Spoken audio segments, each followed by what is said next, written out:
सगळे एकाच बोटीतले आहोत, बोट बुडाली तर सगळेच बुडतील ही सरसंघचालकांची भूमिका राष्ट्र निर्माणाची।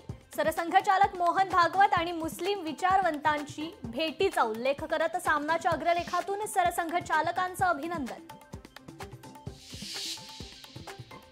उपमुख्यमंत्री अजित पवारांचा हिंजवडी परिसराची पाहणी करताना पारा चढला, विकास कामात आडवा येणाऱ्यांवर गुन्हा दाखल करा, दादांचे निर्देश।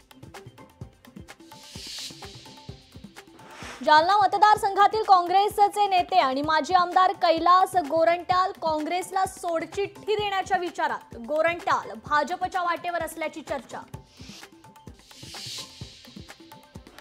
महायुतीत मानपमान नाट्य, सामाजिक न्याय विभागाच्या बैठका परस्पर घेऊ नका, मंत्री शिरसाटांचं थेट राज्यमंत्री माधुरी मिसाळांना पत्र, तर बैठका घेण्यासाठी परवानगी घेण्याची आवश्यकता वाटत नाही, मिसाळांचा पत्रातूनच पलटवार।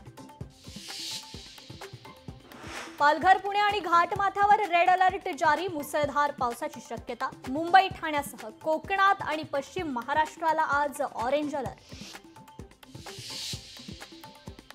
मुंबईत आज समुद्राला मोठी भरती, दुपारी समुद्रात सर्वाधिक 4.67 मीटर उंचीची लाट उसळण्याचा अंदाज, नागरिकांनी सतर्क रहा, पालिकेचे आदेश। नाशिकच्या त्र्यंबकेश्वर मंदिरात दिल्या जाणाऱ्या दर्शन पासमध्ये काळाबाजार झाल्याचं समोर, पोलिसांनी 5 जणांना केली अटक। कोयना एक्सप्रेसचं इंजिन बदलापूर स्थानकात फेल, अनेक प्रवाशांनी रेल्वे रुळावरून केला जीवघेणा प्रवास। आज 26वा कारगिल विजय दिन, आजच्याच दिवशी पाकिस्तानी सैन्याला धूळ चारत कारगिलच्या पर्वतरांगांवर आपल्या योद्ध्यांनी फडकावला होता तिरंगा।